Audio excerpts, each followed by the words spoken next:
Good morning everybody, and welcome to our panel discussion promoted by the Mediterranean Women Mediators Network. This is an initiative which I have the pleasure to coordinate, an initiative launched in 2017 by the Italian Ministry of Foreign Affairs. And let me say that I see here in the audience Marina Sereni. She was really supporting us a lot, so thank you for being with us also today. And it is an initiative implemented since the beginning by Istituto Affari Internazionali and WISE Italy, Women in International Security Italy. Today we will have some members of the network here with us, so it's really a pleasure to have the possibility to listen directly from them. Let me also thank Fondazione Compagnia di San Paolo, which is a strategic partner of Istituto Affari Internazionali and is supporting us also today in the organization of this panel discussion. This is a discussion which comes at a time of unprecedented pressures on peace and on women. As violent conflicts, displacement, hungers continue to increase, the world is experiencing at the same time some serious pushback that can derail the progress made so far in terms of women's rights.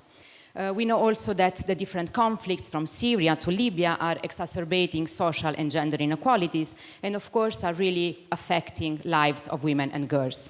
And this is why today we would like to promote a discussion, first of all, on the role women can play, they contribute, they can have to achieve peace and security in the Mediterranean region. But we also would like to look at some experiences, such as the Regional Women Mediators Network, and see how they can really be beneficial to support women in what they are doing and build the resilience of those women in war, but also in post-war scenarios and contexts. Of course, we have a specific case to look at, which is the Mediterranean Women Mediators Network, which celebrated its 5th anniversary very recently, and so we can hear directly from some members who are here in Rome. Let me briefly touch upon 3 main issues which I think will be at the core of our discussion today. The first one, the participation and the contribution of women to peace and security. Then the power of networks, and finally the need for cooperation and synergies. So let's start with the participation of women to peace and security. I'm coordinating a Women Mediators Network. We act on the fundamental premise that women participation to peace and security is fundamental, is essential for all of us. It's not just an issue of gender equality. And this is really in order to create an inclusive societies which are peaceful, which can prevent and resolve conflicts, which are able to sustain peace. But if we want to take forward the meaningful participation of those women in peacemaking, we really need to take this objective seriously. And I'm saying that because the numbers of women involved at peace tables, at formal peace tables, is still very low. We are talking about the 6% of women mediators, the 13% of women negotiators. This is really a low number, incredibly low. And this is something that affects really all of us, is undermining our efforts to achieve peace and security. We know that having women at those tables means bringing more diversity, bringing different perspectives, different needs and views at those tables. And the research shows us that also having more women means having more chances to reach a peace agreement and to have a more sustainable peace agreement, so peace agreements which last longer. At the same time, there is also another side of the picture that we would really like to highlight. I mean, while there are the spaces for women to participate in the high-level peace process is still very low, at the same time we know that many women are there, contributing already very meaningfully to create the basis for peace and security. But their work is often neglected.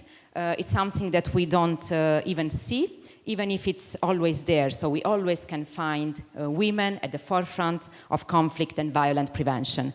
They work also besides the formal tables. They work to create bridges, to create and promote dialogue. They work within their own communities. This work, as I was saying, is often neglected, but we really feel the need to give visibility to the work women are doing and to benefit from their knowledge and their expertise. Some of those women are part of the Mediterranean Women Mediators Network, which today is gathering 60 women from 21 countries of the Mediterranean region. I think that this network is an initiative which clearly recognizes the role women can play for the peace and stability of their region. And let me say that we achieved important results in the last years, working mainly on 4 pillars, which are capacity building, advocacy, working at the local level. We established, for instance, 4 local antennas, and also promoting synergies with other similar initiatives. And this brings me to the second point I'd like to touch very briefly, which is the power of networks.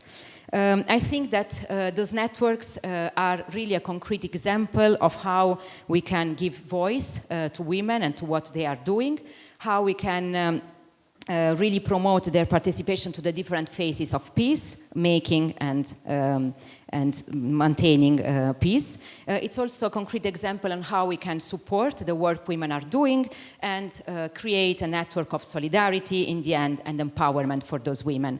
We are not the only regional women mediator. Other networks have been created over the last years in the world.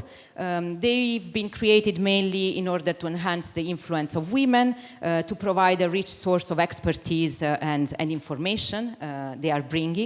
And also they were, I think, very important in order to change a little bit the narrative, in order to see women not only as victims of conflicts, but also really as actors of change. Let me stress that from my point of view, the added value of the network relies first of all in the women we are bringing together. I mean, listening to them, you can really understand how they are already making the difference and how they can really contribute to peace and security. But the added value is also in the fact that these networks are really creating bridges and connections among different levels. The local level with the regional and international one, but also the civil society level and the institutional one, because these 2 components are always part of networks and are part of our network as well. Now I think that there is still a lot of potentialities that we can develop. I mean, this collective voice that we are gathering can really be useful in order to keep the attention of the international community on the security challenges that we are facing today, and also on the contribution women can bring in this sense. And in order to further develop those potentialities, I think that first of all we need to create really and concrete opportunities and give space to those women. We already have very well experienced and trained women. It's really about opportunities and space. Then it's about valuing their expertise, the expertise they are bringing to the table. They know very well the context, they know very well their communities, so they can really help us in order also to frame the policies. And then it's about really concretely supporting their work also in terms of funds. Of course, they need our support in order to further develop what they are already doing. And this is very much also connected to the third point I would like to address today, which is cooperation, partnership, synergies. I mean, all the wars we are witnessing from Ukraine in our own continent to conflicts in the Mediterranean region remind us once again that peace cannot be taken for granted and that we need really a collective effort, bringing together views and perspectives of both men and women for a specific and common objective, which is peace and security. This means that we need to create stronger links among the different policies and different agendas, which are very often conceived in silos. I mean, for instance, peace and stability need to be accompanied by initiatives aimed at fostering social and economic development. And if we are talking about the participation of women, this is not only in peace and security, but of course it's about the participation of women in all levels of the society, in all the different phases of the decision-making process. And then we really need to promote more synergies among the different actors on the ground, and this is why I'm really happy to see here also the Ministry of Foreign Affairs represented. It's really important for us to work together and to involve other actors such as the European Union, United Nations, but also actors working on the ground. And finally, I think that all goes to in the end, all goes back to the political will. We need to see the women, peace and security agenda more and more as a political agenda, as a cross-cutting agenda. Again, it's not just about gender equality, it's really about peace and security for all of us. This is really beneficial for all the society. And I will stop here because I really want to give the chance to our mediators to reflect with us about the role they can play and how our network can be beneficial for their work. And let me give the floor to Maria Solanas, who is a member of our network and is also the director of programs at Elcano Royal Institute in Spain. Thank you very much for being here. And Maria, the floor is yours. Thank you.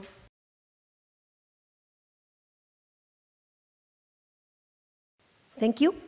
Okay. Thank you very much, Loredana. It's a pleasure not only to be here, but to be a member of this network and to share with all my colleagues a very key and fundamental agenda as it is women, peace and security. I will not go into add some comments now because Loredana has pointed out the main elements. I just want to say, and I will introduce my colleagues, that the link between gender equality and women, peace and security is really clear for the network and for the civil society, and we need to be aware that we need to convince other actors that this link between gender equality and women, peace and security is fundamental for peace and security. So I will introduce very briefly my colleagues, and we have an amazing panel this morning, and starting with Anna Servi, international trade mediator and humanitarian expert and member from the network from Italy. We have Rita Altubuli from Libya. Unfortunately, she has not been able to joining us today in Rome, but she will join us online. And I give her the floor in the first turn. And we have Jeta Krasniki, consultant and expert advisor to the Kosovo government on the European Union facilitated dialogue. We have Magda Senon, peace and human rights activist, and our podcasters, the podcasters of our network from Cyprus, and Leah Borodi, founder and director of March NGO and member of our network as well from Lebanon. So I will give you the floor, starting with Rita for a presentation of 8 or 20 minutes, okay? And Rita, it's a pleasure to give you the floor. Good morning, and we are keen to hear you, okay? The floor is yours, Rita. Yeah, hi to all. I wonder if you hear me well. Okay. First of all, thank you so much for having me here. And I wished if I have been able to join you. I missed the company. I missed gelato and coffee in Rome. So thank you so much. We had actually a lot to say.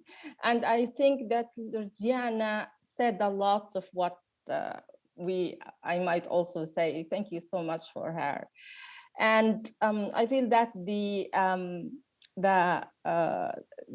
internet is a bit weak, so to hear me well, I might go for offline just to say my speech and then come back, just to make sure that things go well. Sorry for that. Yeah. Okay.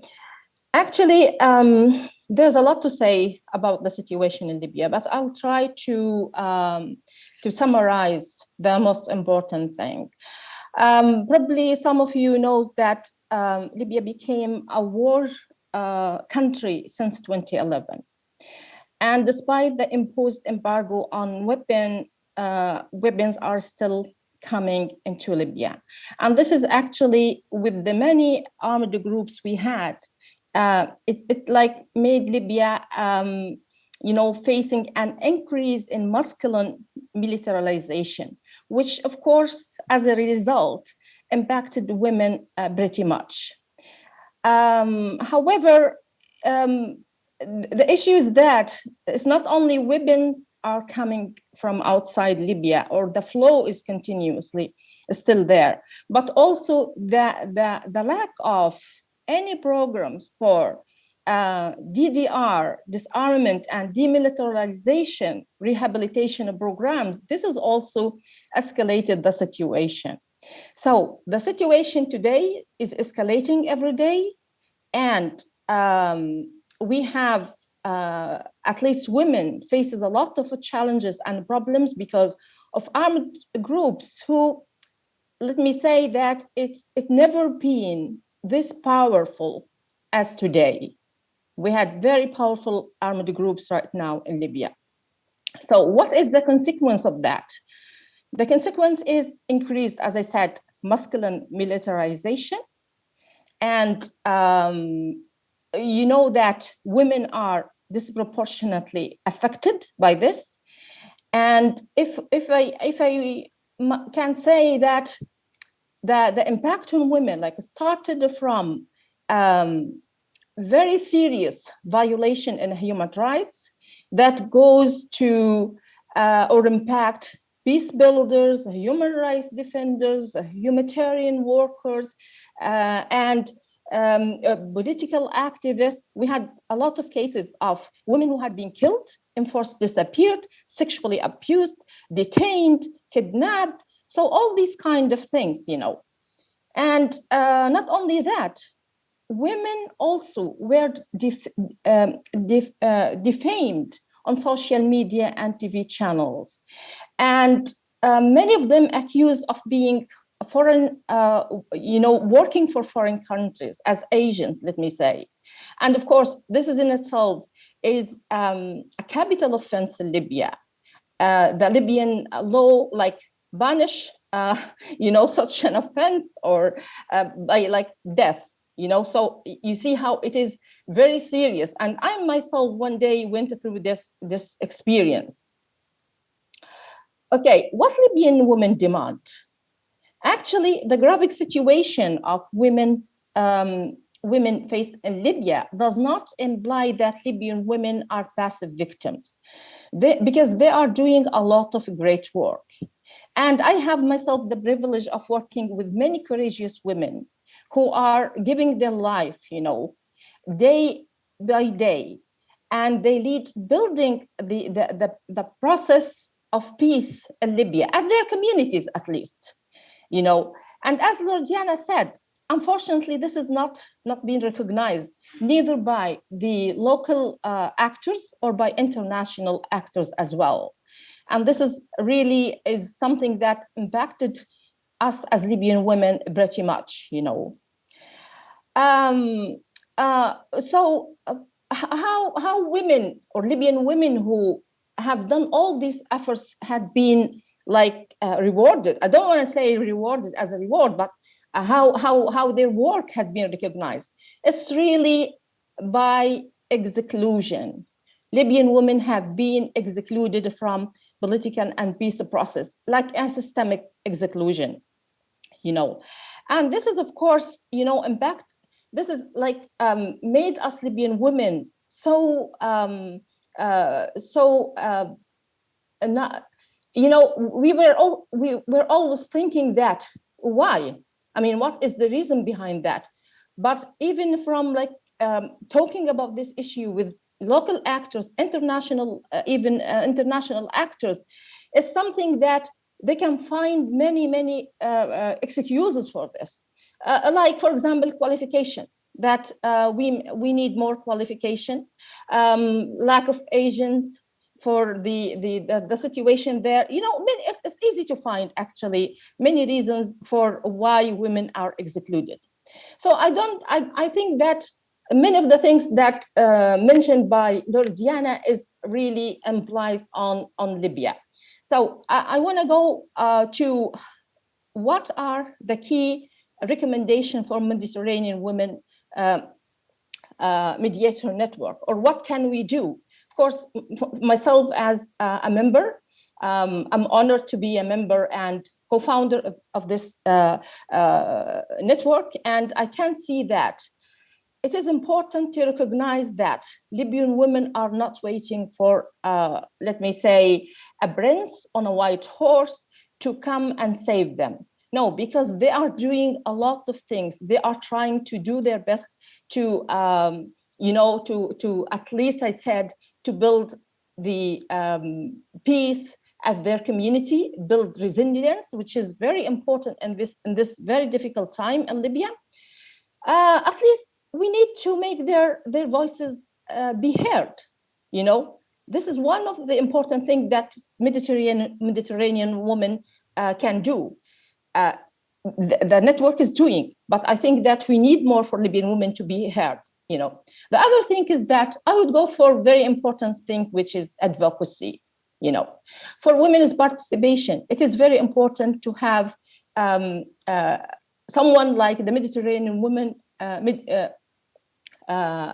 network to help us as Libyan women with advocacy as international level and advocacy as local level. So an international level, maybe UN headquarters, maybe UNSMIL in Libya, and also to advocate at a state member level where they can influence or can, I don't want to say like a Bush, but we can say Bush. Why not? Because like the situation in Libya need that international community, especially member states who are very well known with democracy, with like recognizing the rights of women, can really help us, support us with making our Libyan national actors to listen and to avoid systemic exclusion of women.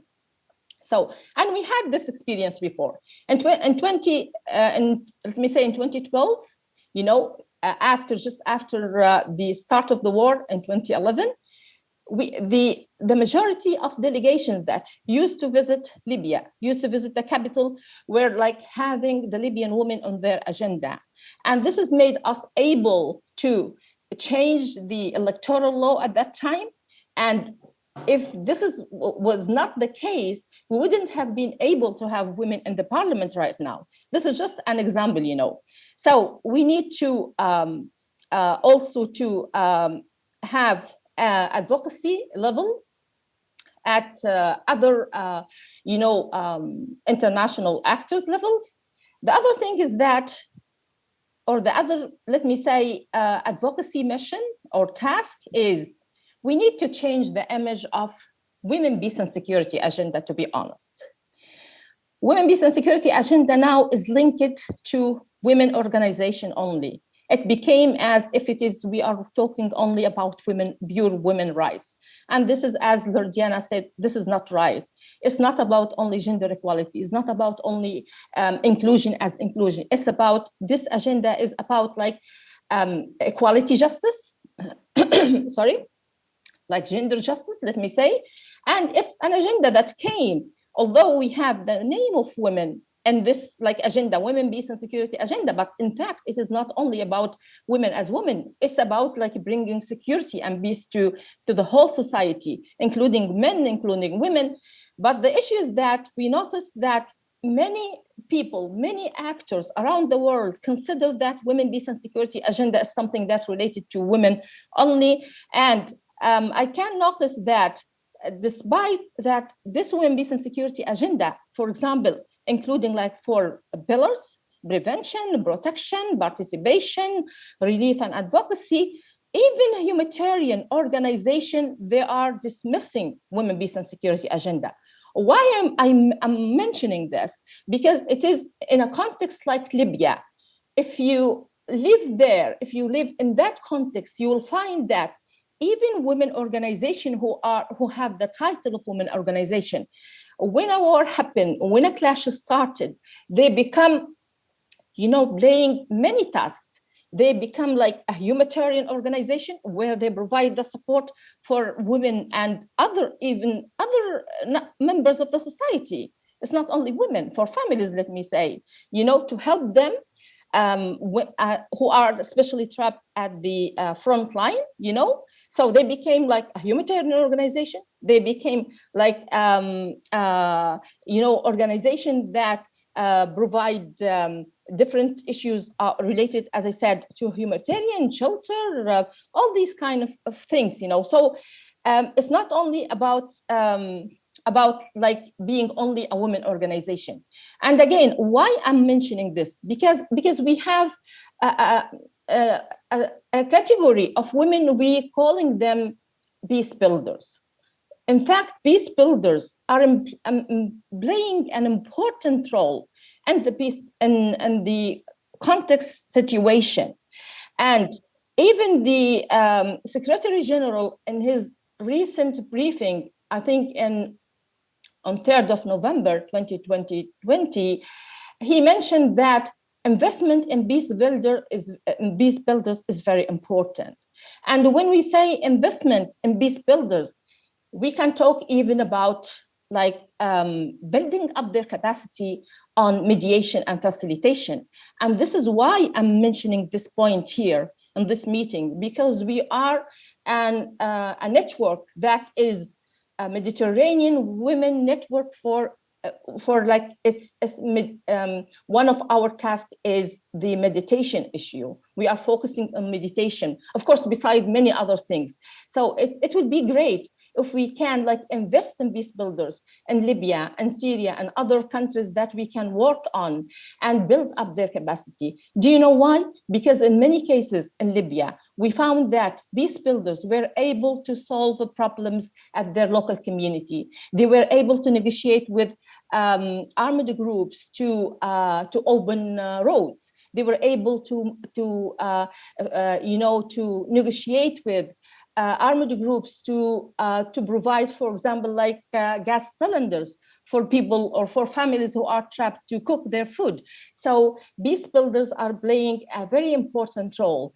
And if we can manage to invest in them and build up their capacity, we will be able to invest in them and have like a backup, when any conflict like raise up, because conflict like disasters, like a crisis that happens at once.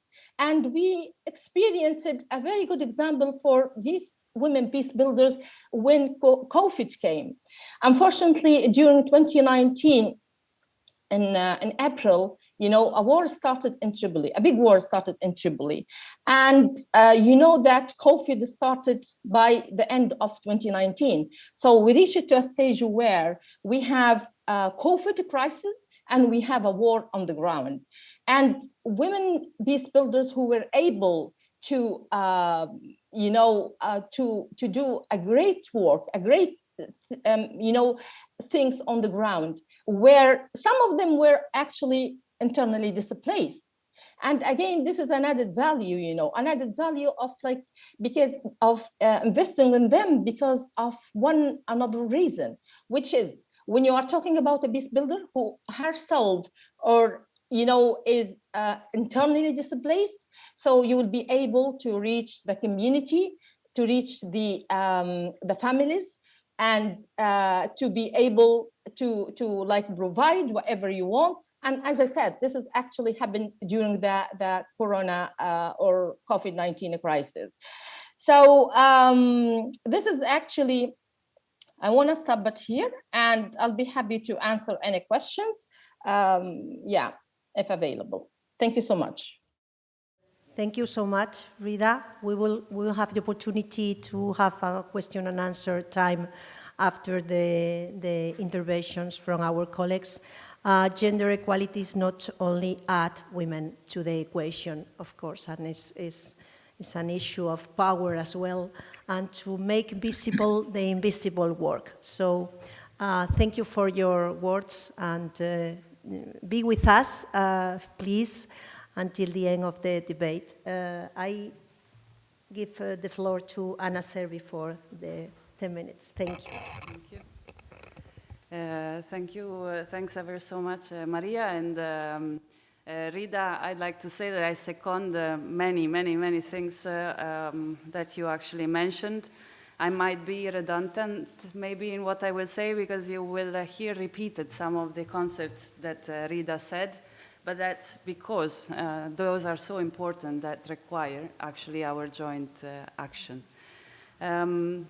I am a humanitarian worker, and I have performed and lived for the last 15 years in different contexts, from Sudan to Pakistan, Afghanistan, Lebanon, and Syria.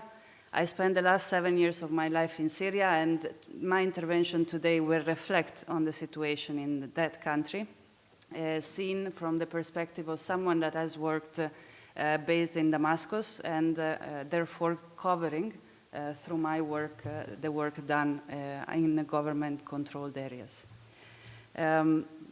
As a start, the network has started to engage with Syrian women and has tried to move across conflict lines and bring together women in a space where they could make and advance key points that require attention on the agenda of decision makers, whoever the decision makers are. And it is within this framework that actually I wanted to reflect with you today. Similarly to Libya, although differently, the war in Syria is not over, is a protracted conflict that has uprooted millions. Just imagine, I don't know, the whole population of Denmark and more, completely uprooted and sent somewhere else in Norway or in Italy, for example. We are talking about millions of people. Just imagine that the whole population of Lazio and Umbria is uprooted and moved to Lombardia, for example. So these are the numbers of those that had to move. It's even more staggering the number of people that require today humanitarian aid. We are talking about 14+ million people that are living under the line of dignity that any human being should deserve to live. So, of course, within this dramatic situation, the whole population is impacted, not just women and girls.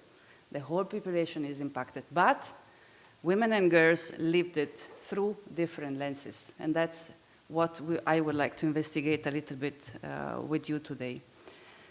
There are two sides of the story. The first one is that all this tragedy that has afflicted the whole country has severely curtailed opportunities for women and girls to actually perform in their own country and get the stage and actually be able to influence the agenda, again, of those in power or decision makers. These opportunities range from education, for example, all kinds of education. From the little girl I met when I was approaching schools that lost years of schools and had dreams to actually become a lawyer or to become a doctor, and still had those dreams, to women of 20, 25 years old that would love to exchange with the outside world, but they cannot because their internet is not there. There is not even electricity for more than 2 hours a day. They are banned from traveling in many countries and so on and so forth. So opportunities shrunk to actually gain increased competence and bring the gravitas that is needed to actually influence agendas. But there is another side of the coin to that, and this is what also Rita was saying. Women took the stage. Women have been on the front lines of conflict, this conflict, as any other conflict I've seen, and have actually grabbed the opportunity also to break some of the chains that were keeping them behind before the conflict, whether they were cultural, whether they were religious, they were economic, and so on and so forth. And by breaking those chains, they actually started to lead humanitarian relief in different shapes and forms, whether by joining international organizations, but also by forming national organizations. They grabbed opportunity in the economic sector. I met many businesswomen that improvised themselves as businesswomen and learned how to do what used to be done by men. I met lawyers that were mostly covering just some legal civil documentation work that increasingly moved to much more solid and sensitive work. So this created new spaces for women to actually gradually have a greater role in society. Something that is often overlooked is that we tend to think that women in the country that is at war, like for example Syria, are just acting locally and just putting together a few people to resolve local conflict. There is much more than that to the story. I'll give you an example. There was a school between two communities that fought for years against each other that was used by either one side or the other as conflict lines were moving as a military base. Torture, everything that you can think of, that was the place. That used to be a school before, used by the two communities. War, active conflict ends, the two communities need to come to terms with the disaster that happened to them, and they now want two separate schools. They cannot reconcile what happened to them.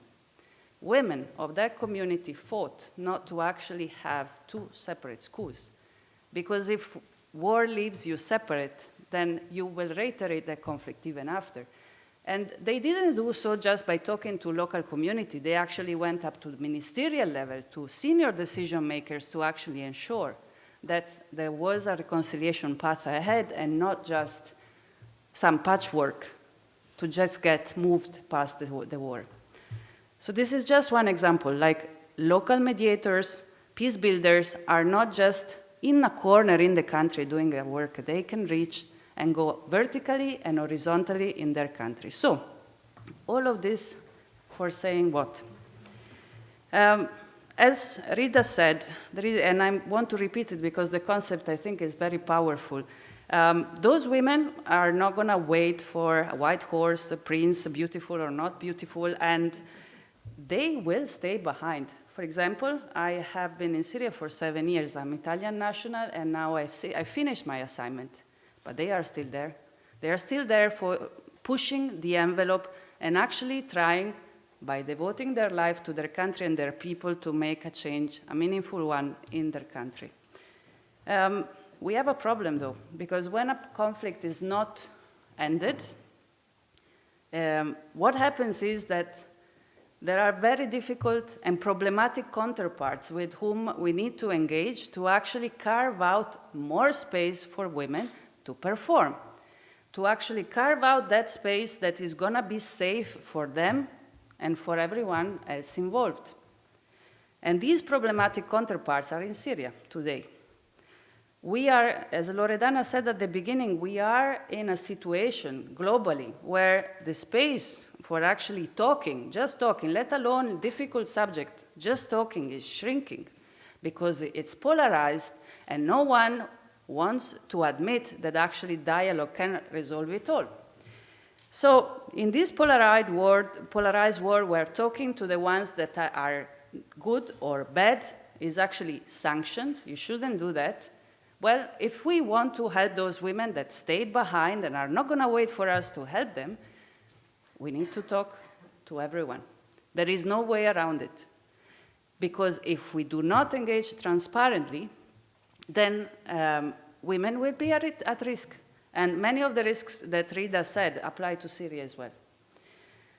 So through a sustained dialogue, in whichever shape and forms can be taught, and there needs to be willingness to actually engage in that, political one, there are two things that then the network can actually do for these women.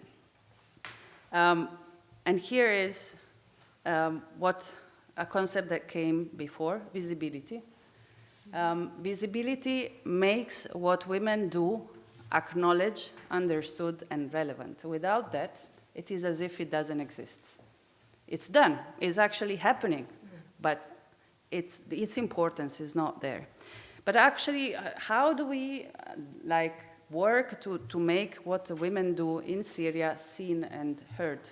Many things have already happened, and some initiatives of the Mediterranean Women Mediation Network are along these lines.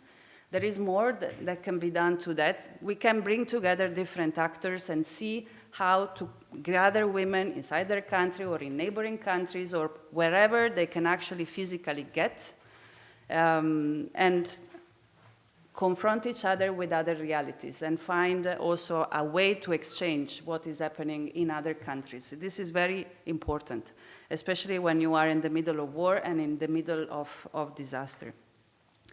In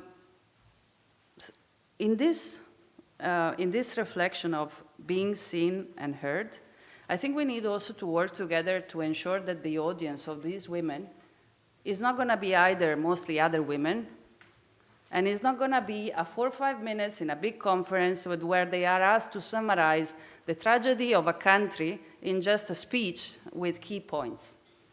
Because these are the formats that we are having a hard time to break. We need to bring men into the equation, and we actually need to be present in events like this in many more numbers.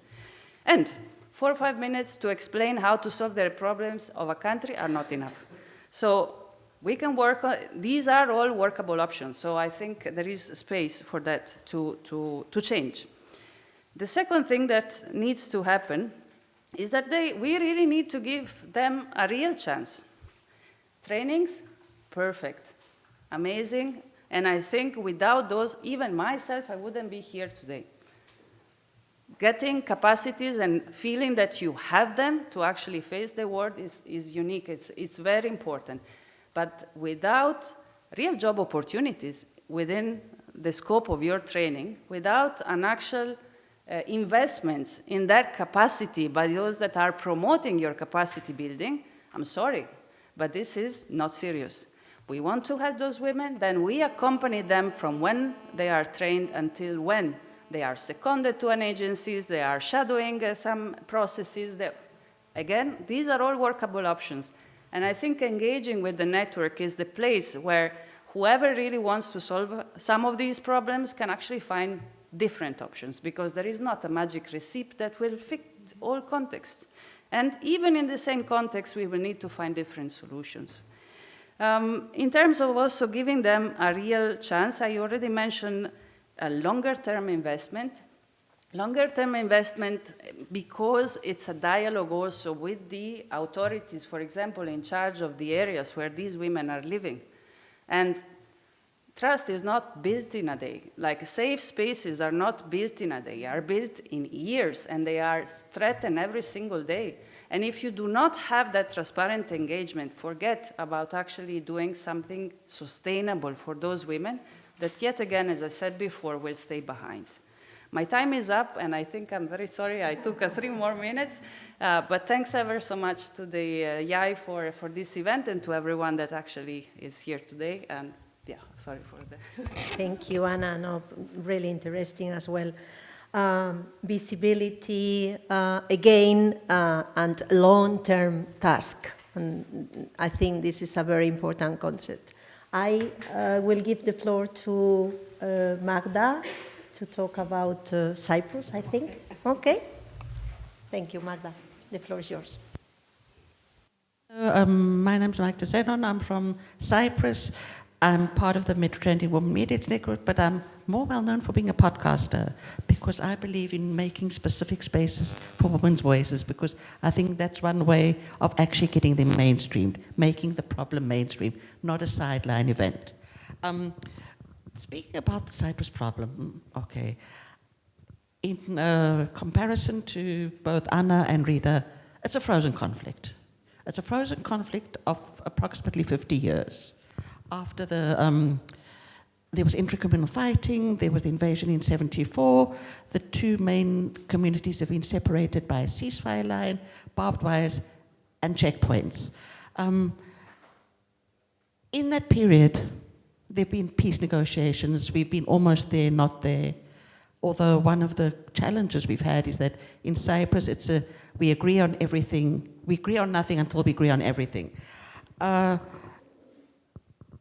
But I think the two major things that have affected this frozen conflict has been Cyprus's accession to the EU. Okay, Cyprus came into the EU in 2008. The Republic of Cyprus, the south, is an official member. The north, which is where the Turkish Cypriot community lives, the acquis communautaire is frozen until we have a solution. The Turkish language is not a part of the official languages of the EU until we find a solution. The other thing that affected it was COVID. COVID affected the way we live because COVID has kept us literally apart. The two leaders, because it's a frozen conflict, I think the leaders on the island have actually turned it into a job. Is there real political intent? Because they're so used to doing this. Other things have fallen into place. Do we want to keep power? And we have this constant narrative, masculine, patriarchal, ethnic narrative. There is no conversation about any kind of diversity except for the ethnic. We've had almost their solutions and almost not there. We had a very good opportunity in 2004. There was a plan on the table, the Annan plan. It was voted in both communities, the same percentage in both communities, one yes, one no. An opportunity lost, because I think what happens in a frozen conflict is the community doesn't realize there was a war, so there needs to be a compromise. You're not going to get back what you lost. You need to look at what you don't want to negotiate, the non-negotiables, and what you can negotiate on, because you do need to give in, okay?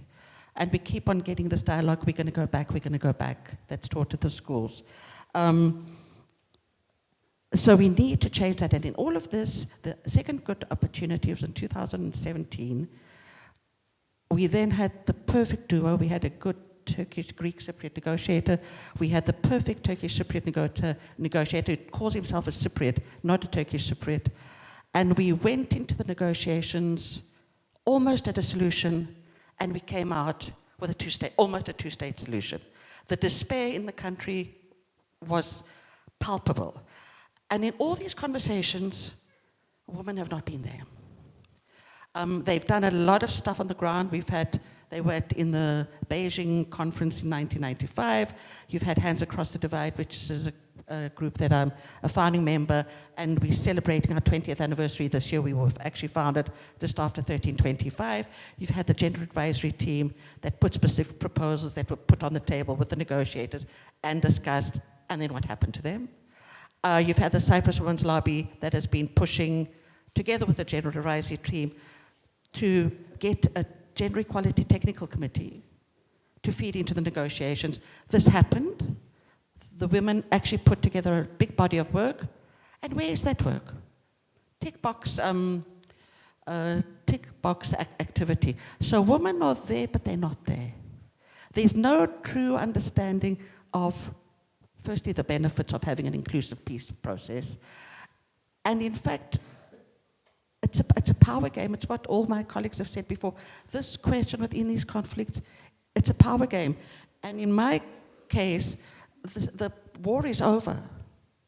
But we're not at the cease, we don't have a peace settlement. So how do you get there when the people that are involved have actually turned this into, we're sharing power, and what can I gain and what am I going to lose? The women are kept invisible. They're not taken seriously. And I'm not saying this loosely, because we have the lowest percentage in the EU of gender equality, just to put the starting point there. When we had COVID, that green line was closed. So for 1 year, it was almost 1 year, we couldn't cross the checkpoints. So that had a good part and a bad part, because Zoom helped us a lot. Because Zoom actually made it easier for us to meet. And Zoom actually, and I think we've all realized it, although we've got a bit Zoom freeze, when you have a Zoom meeting, a lot of the time you're bringing people into your house. So it's actually it's almost a more personal conversation. But women are not there. We keep on having these conversations, we keep on doing things, we keep on coming together. What else can we do? What else can we do? Because we are desperate. Cyprus is in the strategic position of being half an hour from Israel, half an hour from Turkey, and 1 hour from Egypt. So strategically, it could be a powerhouse of stability and security because we can offer, and just to be clear as well, we're in conflict, but I live in the safest city in the world. I mean, it's truly bizarre.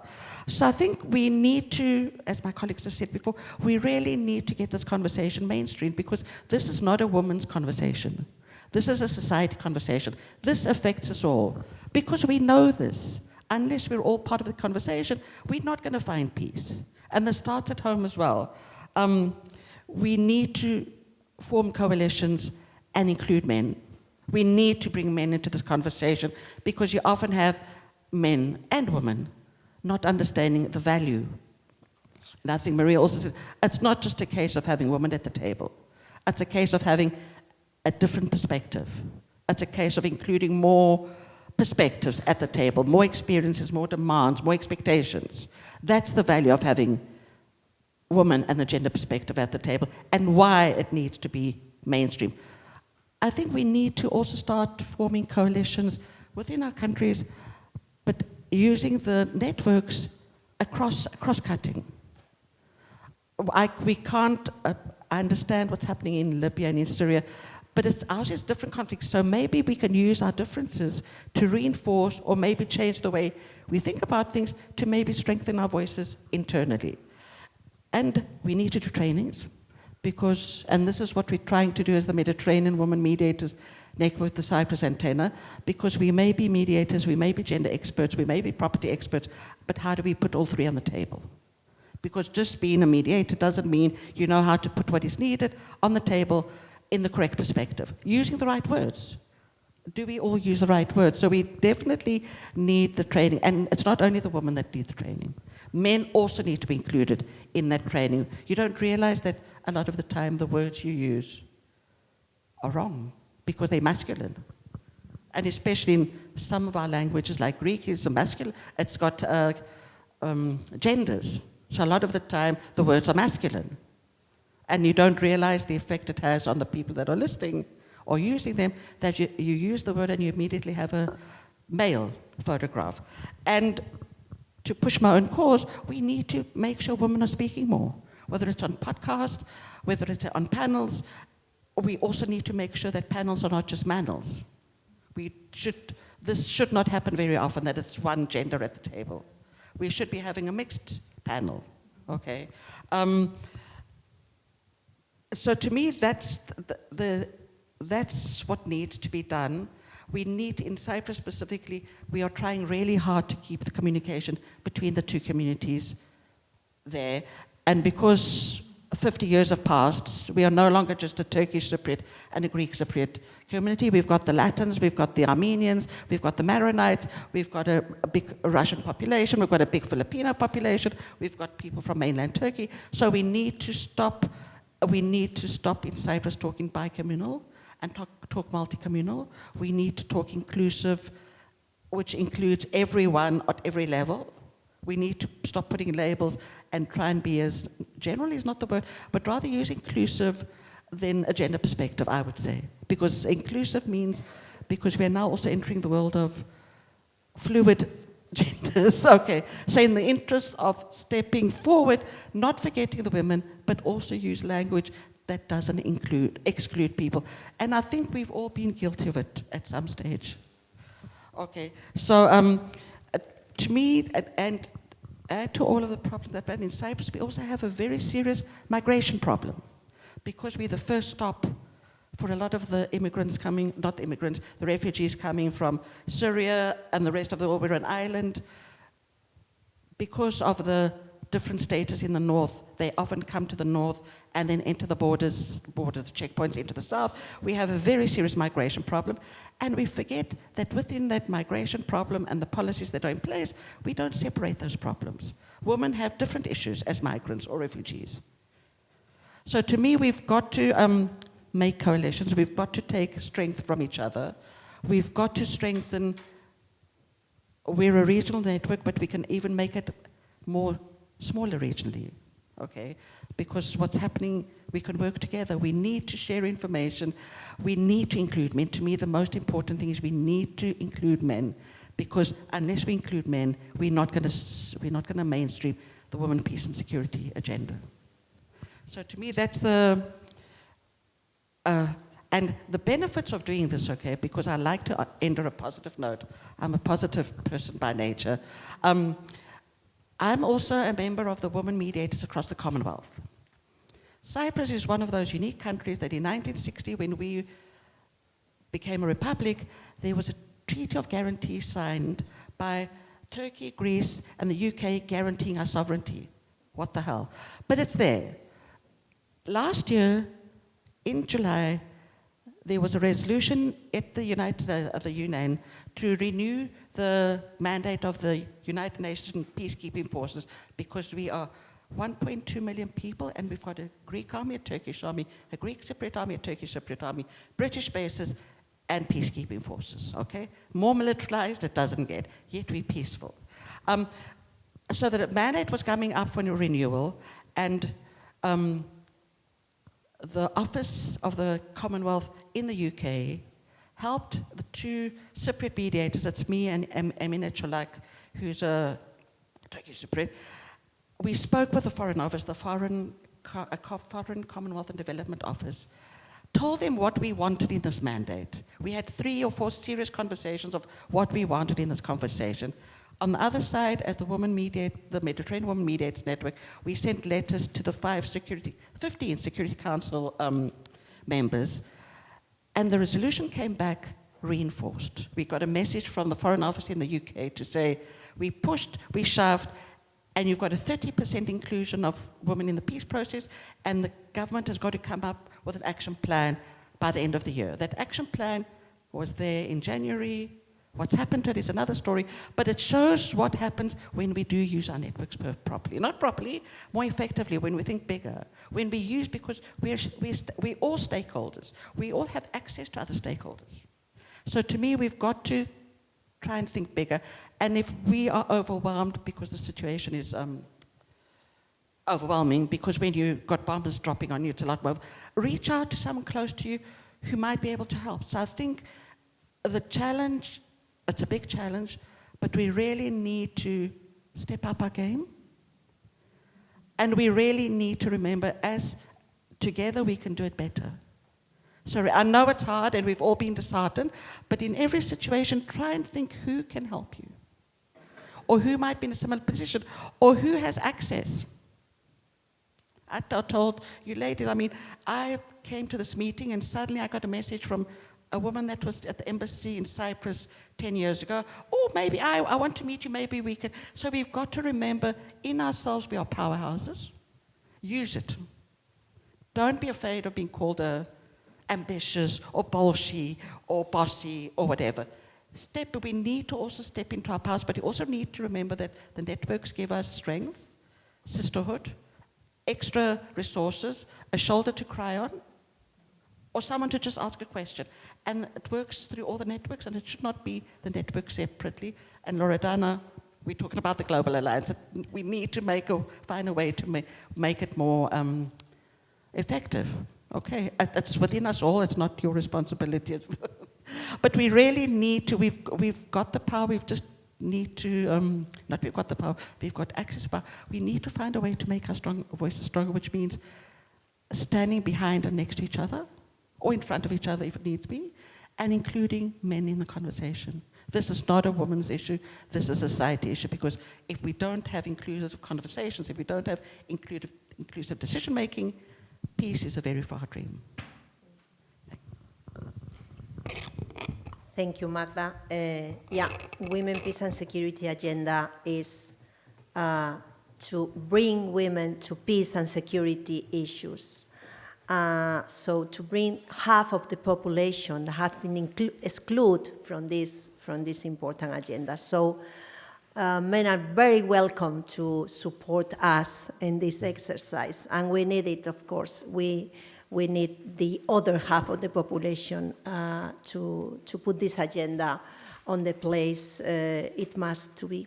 So we follow with Jeta Krasniki from Kosovo government. So, Jeta, the floor is yours. Thank you. Thank you, everyone, firstly for the opportunity to be here, and thank you for coming and listening to us. Just to clarify one thing, I don't represent the government of Kosovo. I support the government of Kosovo as an outside consultant on the EU-facilitated Kosovo-Serbia dialogue. So just to put this thing straight. It is very interesting so far to hear all the inputs from my colleagues, and this, of course, made me think of what my contribution could be to add, not repeat, but also to add to the conversation and to share a few words and few thoughts coming from the perspective of Kosovo. And even though I put some points before, I think that I will remodel what I will say by highlighting two important elements. Firstly, I will say that if you look at Kosovo as a colleague of mine back home states, Kosovo still lives in an unfinished conflict with Serbia. And I think this is the beauty of this panel, because we are talking about different kinds of conflicts, meaning that the fact that you don't have a war does not necessarily mean that you have peace, and peace is not only the ceasement of fights between parts. So Kosovo, as you know, as most of you know, has declared independence in 2008. It is in a process of consolidating its internal statehood, but also its international subjectivity. In the moment since 2011, Kosovo is having its third round of negotiation process with Serbia. I'm saying the third round because the first round was in 1999, 1998, 1999, just before the war. I mean, the NATO bombing struck with the Rambouillet process, a negotiated deal that was accepted by Kosovo but rejected by Serbia. Then we have again another round of negotiations that were led by Finnish President Martti Ahtisaari, again a negotiated framework that was accepted by Kosovo but declined by Serbia. The framework that was drafted by President Ahtisaari at the time became as well the framework of the state of Kosovo, the way how Kosovo then, after the declaration of independence, consolidated its institutions, the constitution itself, the legal framework and such. And as I said, now we are in the third process. The element that I want to underline is one thing. What is the role of the mediators? Till the moment we were talking about what can be done internally, right, from the bottom up. But I want to bring in the conversation what is the role of the mediators. These three processes, they were sponsored, facilitated, mediated by UN. UN in 2000 passed a resolution 1325 on women, peace and security. If we look at these processes, they are gender blind. There is not an active step, measure by UN as a sponsor, mediator, facilitator of these peace processes, because they were peace processes and are, to actively implement women, peace and security within the conversation. So you have beautiful, very forward, bold resolutions calling for women in the decision-making table, but then the body that, forwards or drafts or implements or not implements, that drafts this resolution, adopts this resolution, that do not implement these resolutions when it comes to the ground. So I want to underline this very important element, the importance of the mediators, because in all peace processes, we have international mediators trying to facilitate an agreement between both sides. In the last process that is facilitated by EU, again, this process is gender blind. There have been requests by the women activists in Kosovo to include women in the conversation. And the EU mediators have said that they are willing to do so and that they are open to do so and that they believe, in the role of women. But beyond that, we haven't seen any kind of active measures taken in that regard that's saying, okay, how do we do this, right? Because it's good to say, yes, we want to, but then the second step is, how do we do that? This is one element that I wanted to bring in the conversation. We have to understand conflicts are gendered. Peace is gendered. So we have to, when we want to make a peace process, and when we have a peace, we want to draft a peace agreement, we have to understand that that peace agreement will also indicate or determine what kind of society will come afterwards. So when you don't have women as participants, but also when you're lacking the gender perspective, because these are two different elements we have to understand. Participation and perspective are two different elements. They collide, they come together, but they don't necessarily mean it is the same thing. So if you have a woman on a table, does not necessarily mean that you're done, you have a woman, gender perspective is in. No, it's not always that. That's the case. So we have to recognize that. Why do I mention this? Because currently, I mean, in Kosovo, since 2011, I mean, the EU facilitate process, more than 33 agreements, coming back and forth, you know, into crisis management mode. It seems that, you know, peace sometimes is very near, then sometimes it feels very far. I mean, peace meaning like the relationship between Kosovo and Serbia. That's what I'm talking about, not peace in Kosovo. And we see how you know it determines as well the political, social, and economic life of Kosovo. Kosovo is an independent state, is not recognized internationally because it's not a member of UN. What does that mean? It means that we are missing out in becoming part of many conversations. You are not part of many tables where the decisions are taken. And I'm not talking about political decisions, I'm talking about women, peace, and security agenda as well. There are convenience, there are meetings which take place, and Kosovo is not there because Kosovo is not a member of UN, or because of high politics, because the state does not recognize Kosovo, and Kosovo's members cannot participate because of political reasons. So despite all the efforts that Kosovo has done, you know, in promoting a women's agenda or gender perspective, or the challenges or the benefits, or, you know, the highlights or the lacks, it is very difficult for Kosovo to share them because it's still in a process of consolidating its international subjectivity. And that influences the women themselves. And it's not only about, you know, hardcore power, but it also influences the women as well. Yesterday, with the ambassador here, that she is a very powerful woman, which we are very thankful, and personally I feel very proud of. We were in a film festival, and a movie by a very bold woman director was shown in that. From Kosovo was shown in the festival. And afterwards, she shared with us the difficulties that she had when the movie was shown in Spain.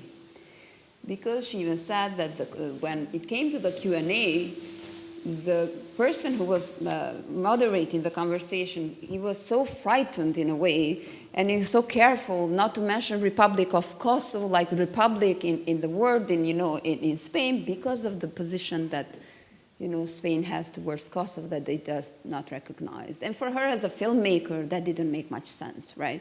As a filmmaker that wants to convey a message about patriarchy that goes beyond, you know, the borders of a country, that wants to send a message that touches us all, no matter where we live as women. So that does as well. We see the political peace processes influence, you know, the way how women can be present at the table, voice their concerns, and how much more they need, you know, to work in order to become, you know, equal members. And this is also, you know, we see that despite all the conversations that, or the resolutions that pass, it is also the body that passes these resolutions, they do not make, you know, sure that they are implemented. One, I said before that conflict is gendered, peace is gendered. And I mentioned as well, you know, UN.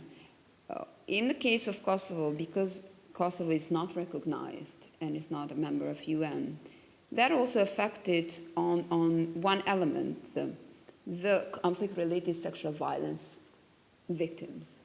In Kosovo, I mean, they were not mentioned. You don't have them in the UN report, in the report of the United Nations Secretary General. They are not part of it. But that, you know, tool of war happened. There are records about that, there are recollections about that, but that was completely swiped out. That was completely not, you know, not mentioned. So even, you know, so that has to do with justice, right? About women, because we know that most of the victims are women. There are also men, but most of the victims on conflict-related sexual violence are women. We see that they are not recognized. They are not recognized, justice is not made, and the stigma stays there, and the taboo stays there, and the patriarchy stays there, and the effects of this tool of war stay there. Like, you're not doing anything, firstly, to prevent it, you're not doing anything to rehabilitate it, and you're not doing anything to bring justice. But also the status of the relations between Kosovo and Serbia, the still undefined status of relations between Kosovo and Serbia do influence as well, you know, how peace is made and how peace is exhibited, especially, for example, when it comes to, you know, war reparations. And we know that war reparations are gendered as well, because women enter the conflict, you know, in disparity, and they go out of the conflict in disparity from an unequal position as well. The economic consequences of women caused by the war are not necessarily the same that on men. So this is one element that we don't really see it, you know, included in conversation when it comes to war reparations or economic reparations. But at the same time, the lack of communication or cooperation between Kosovo and Serbia leaves this, you know, the element of justice that I said before for conflict-related sexual violence victims out.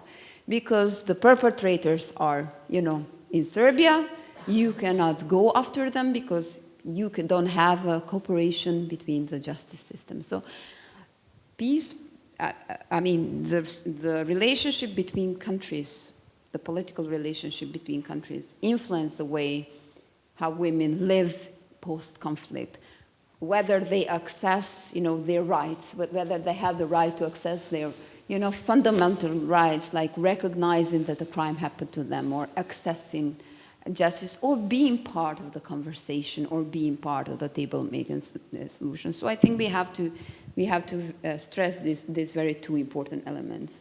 What can the network do, and how can the network, you know, be more beneficial? I mean, Kosovo has a very forward-looking legal framework when it comes to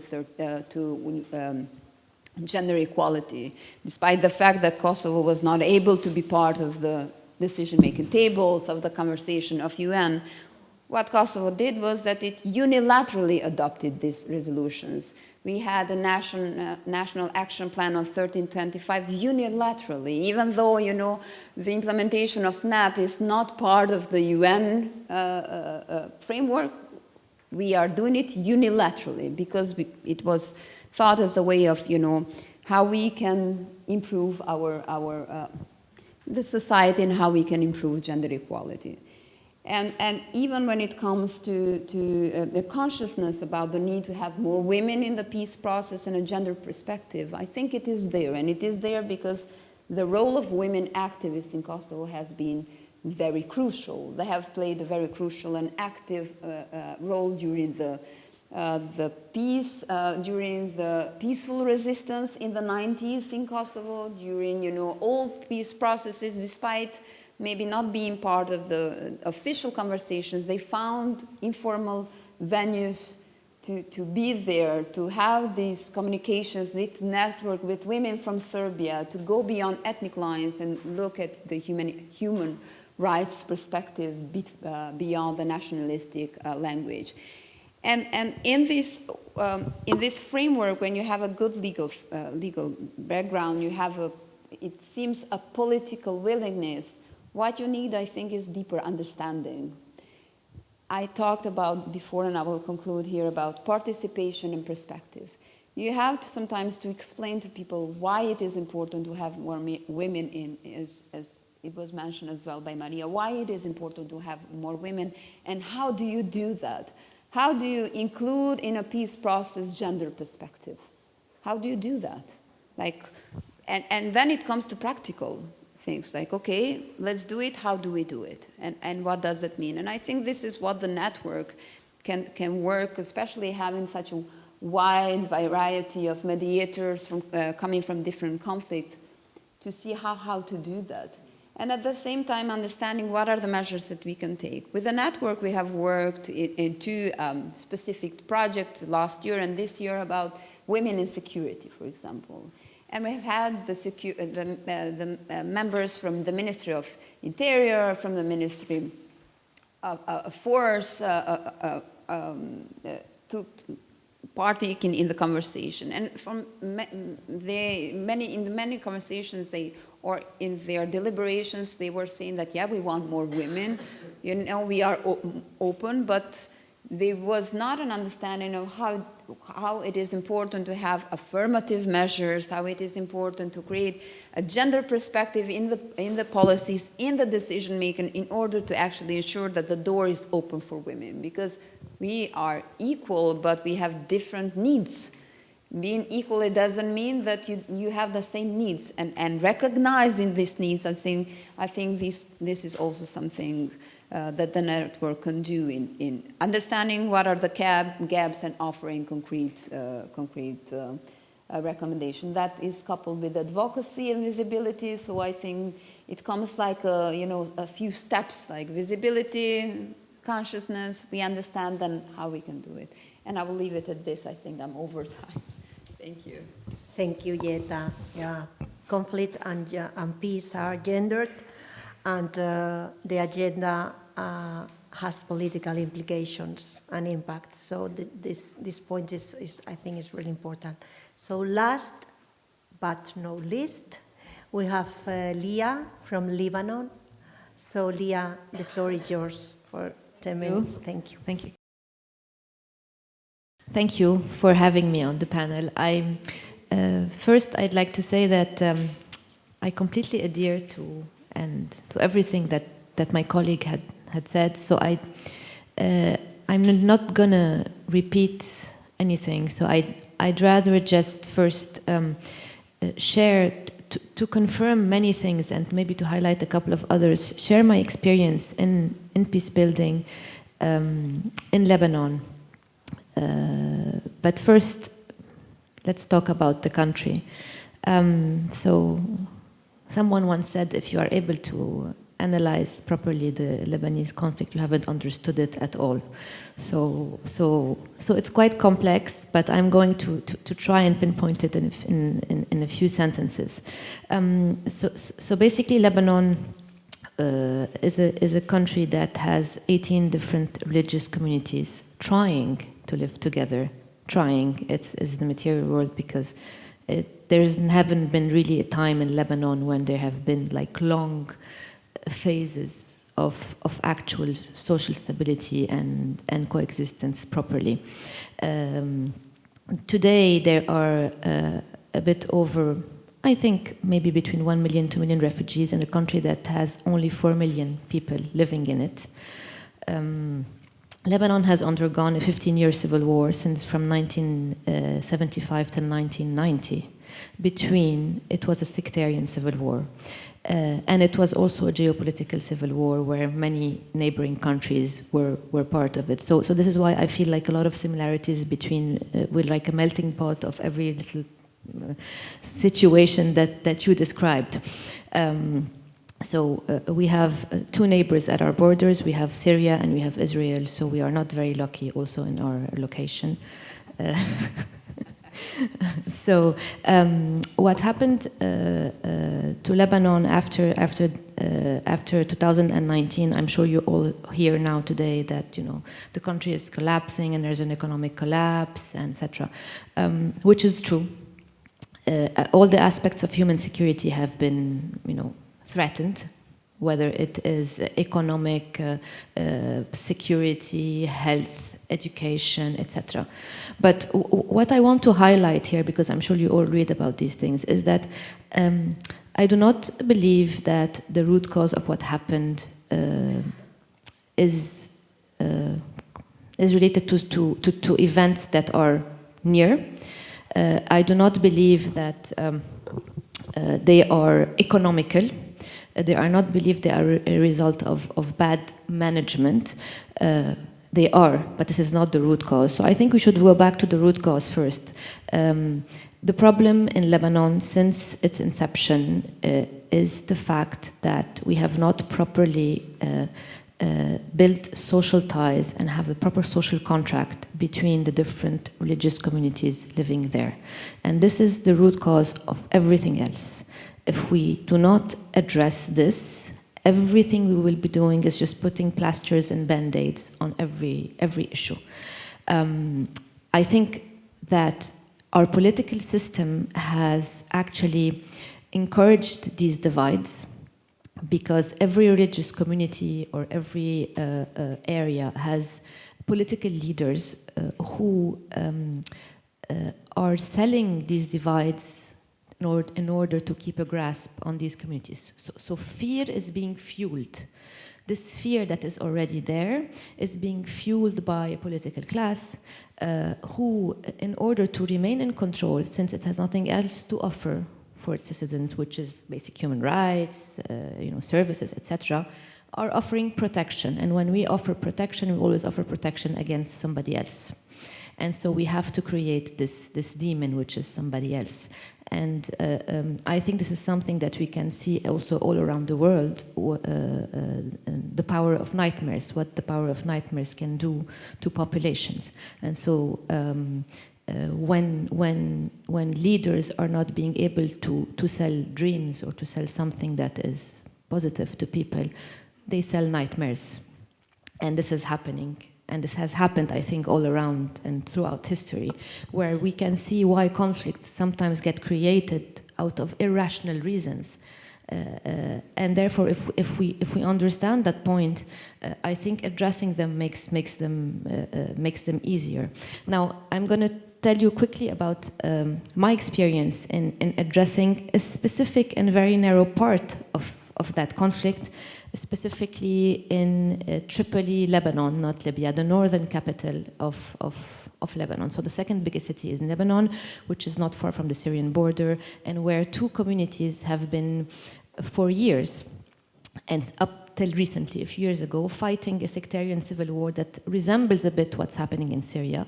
The Alawite community of Jabal Muhsin and the Sunni community of Bab al-Tabbani, who are two neighborhoods in Tripoli, separated by one street, and who have been fighting this war between each other on sectarian and political also lines because of their opposition or support to the Syrian regime in place, by the way. So there is a political aspect also to it.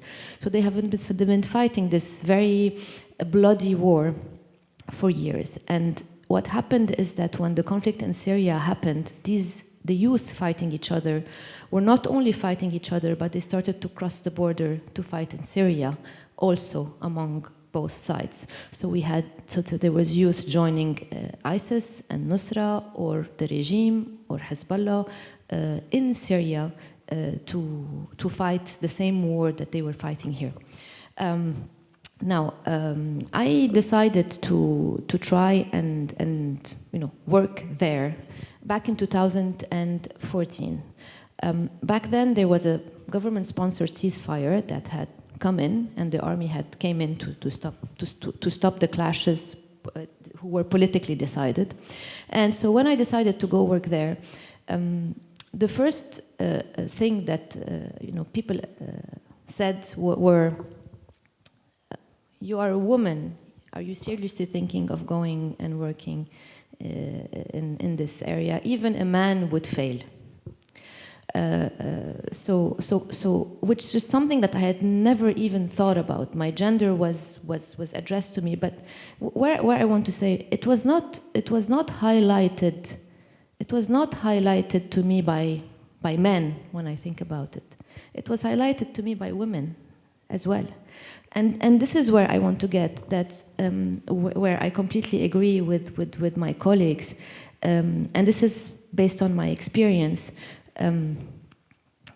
The problem that we should not think that this issue is where you have both, you have two teams, team men and team women, and all women are, you know, for our involvement and our participation, etc., and all men are against. And I think this is something that I've experienced a lot. And so when we approach things, we should also be careful not to unconsciously isolate ourselves and have conversations that are addressed to all of us women who all feel the same and that are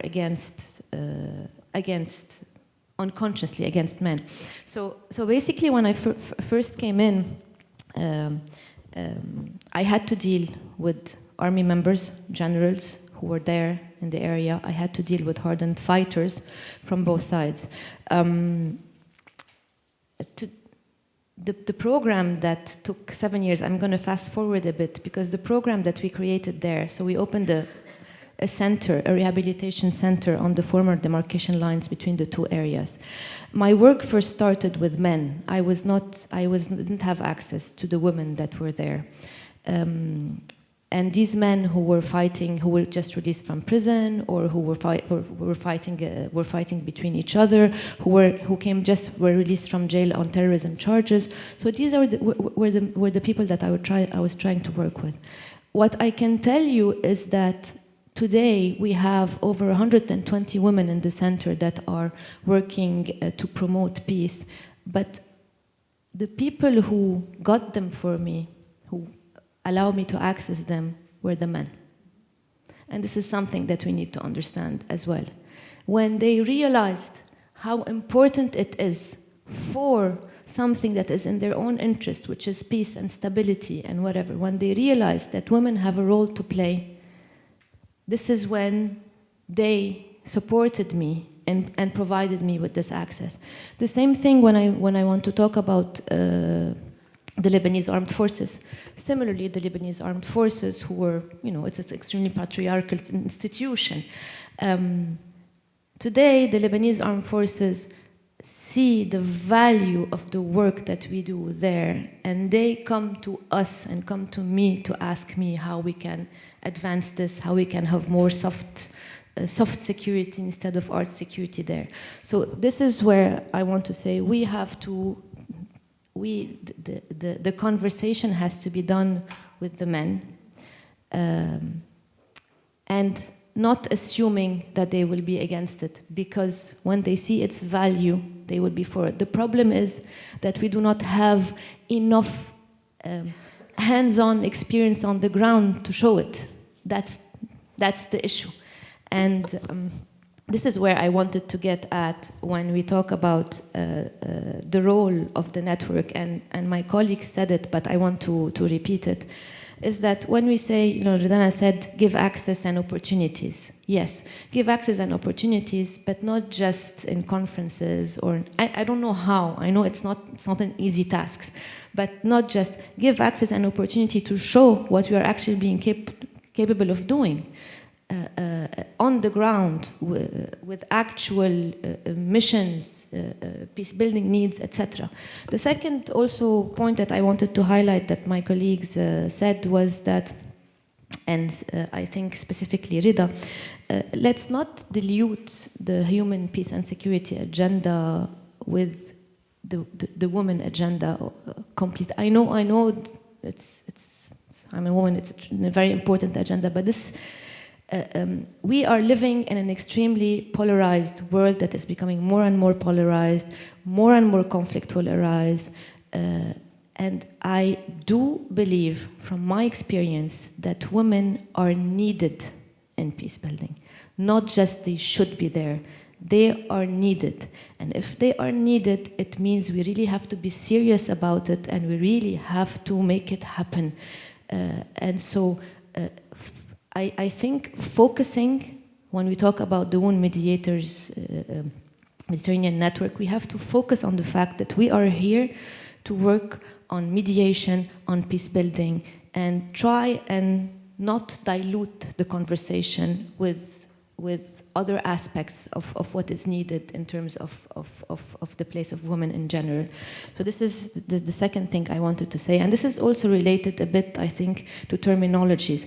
I know that sometimes we have to be careful of terminologies, etc., but also we have to be careful of the new terminologies that are being assigned to us and given to us, that can mean anything or nothing, and that people don't understand. For example, like women, peace and security. Okay, great, it's a very nice title, but what does it mean exactly? People need to understand and know what it means.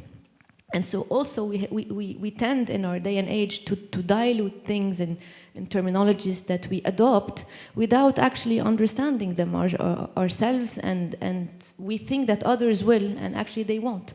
And so this is also something I wanted to say. I do agree as well that training is good to be given, and more about shared experiences in training, because you only are able to help or train others based on something you've experienced that allowed you to have a better insight. So actual training, not on theory, but really on shared experiences of us women, or even others that have gone through that. So this is the third thing that I wanted to mention. I just wanted to end by saying that I had three people that I still remember in my mind when related to the work that I did. The first person which told me, many, but one of them who told me, you're not going to succeed, you're wasting your time, you're a woman, they're going to kill you, even a man can do that job.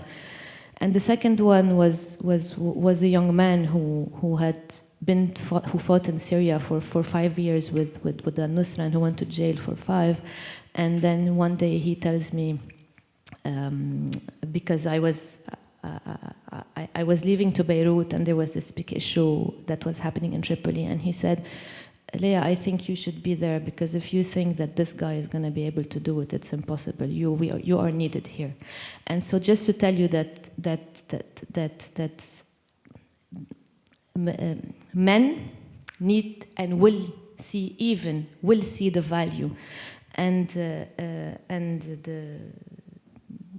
third was one of the ladies that actually was subjected to gender-based violence from her parents and her brothers, and etc., and is now today one of the main community peacebuilders. And she said, I thank you not because you as a woman come and told me what I need to do. It's because you let my brother, my father, and my peers and my community see my value.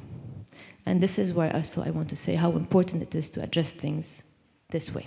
And I'm going to stop here, and thank you very much. Thank you, Leah. Diversity is I love this word, because women are not a compact category, and we are diverse as MENAs. Well, we have 25 minutes for two things.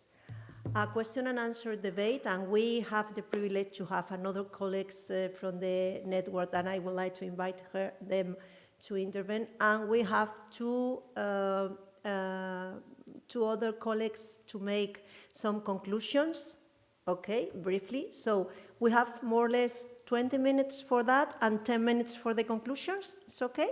Okay. Well, and I would like to have a question from the audience. They are following us by streaming, but first of all, I would like to ask Betul from Turkey. Please introduce yourself, Betul, and as a member of our Mediterranean Women Mediators Network. Thank you.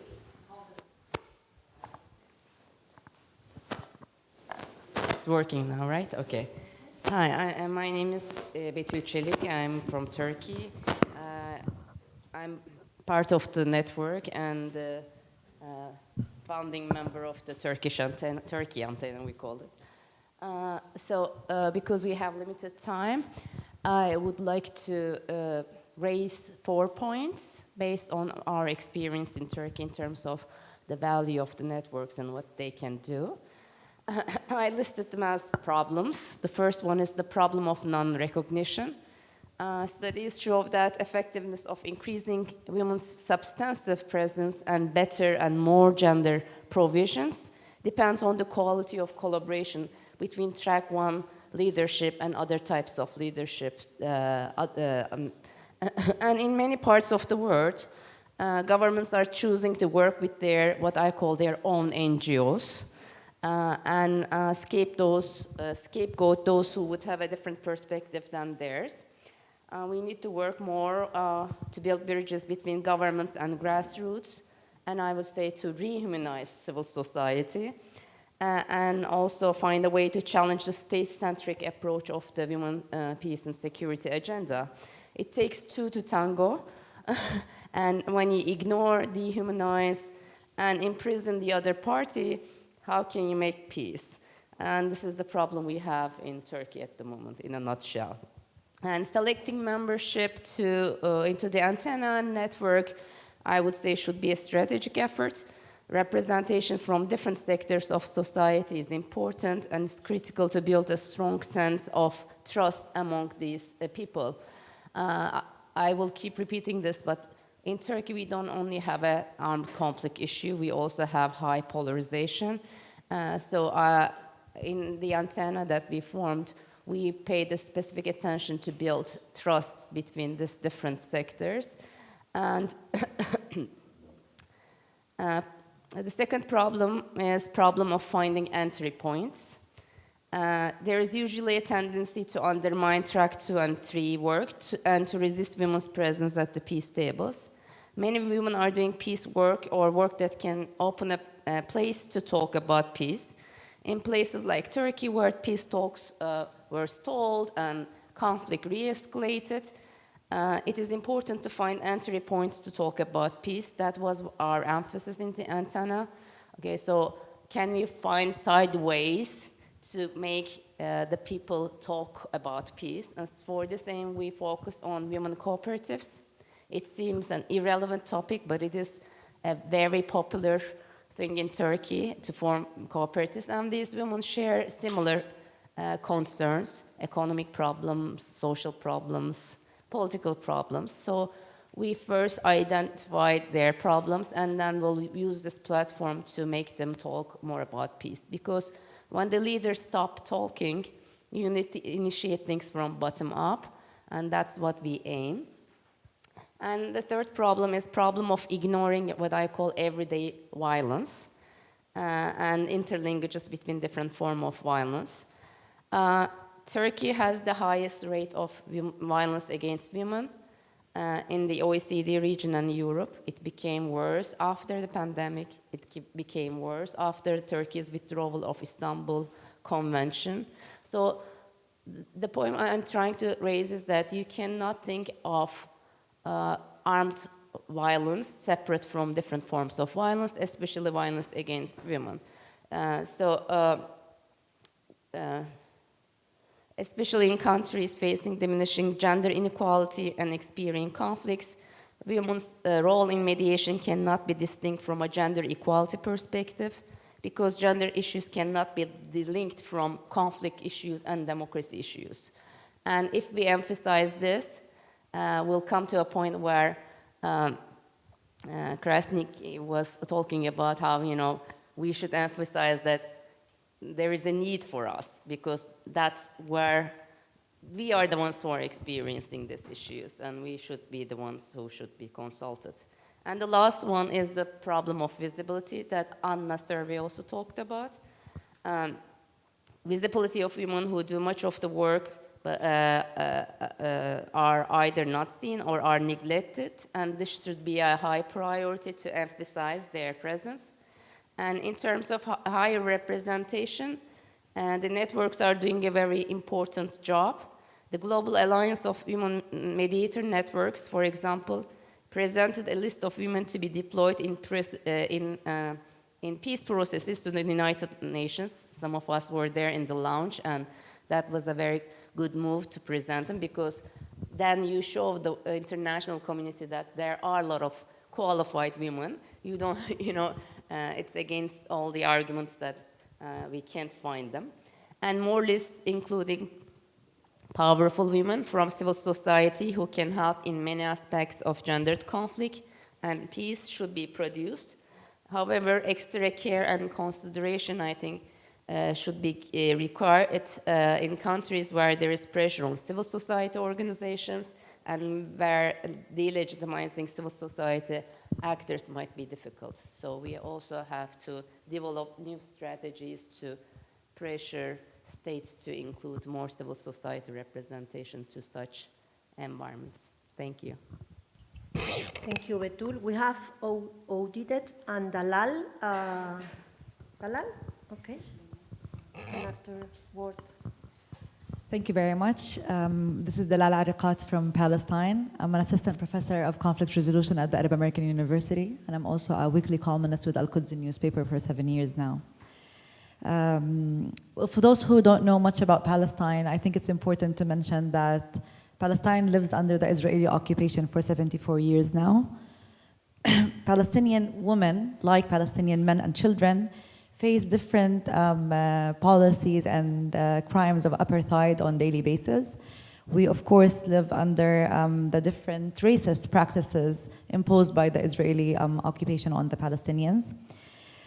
We don't have a peace process right now. I know that everybody thinks or assumes that there is a peace process going on in the Middle East, which has started early in the 90s. However, since 2014, the negotiations have been put on pause. So on the Palestinian-Israeli, let me call it external matters, we don't have a peace process. And when we had a negotiation process, there was only one woman on the table, and that is Dr. Hanan Ashrawi, who is a famous negotiator on behalf of the Palestinians. When it comes to the internal matters, where unfortunately today we also have another problem, which is the Palestinian division between Gaza and the West Bank, between Fatah and Hamas, where we also seek for reconciliation and unity. Yet again, we have witnessed many aller-retour efforts and attempts to reach unity. However, if we look at the people who represent the parties on the reconciliation efforts table, again, women are not there.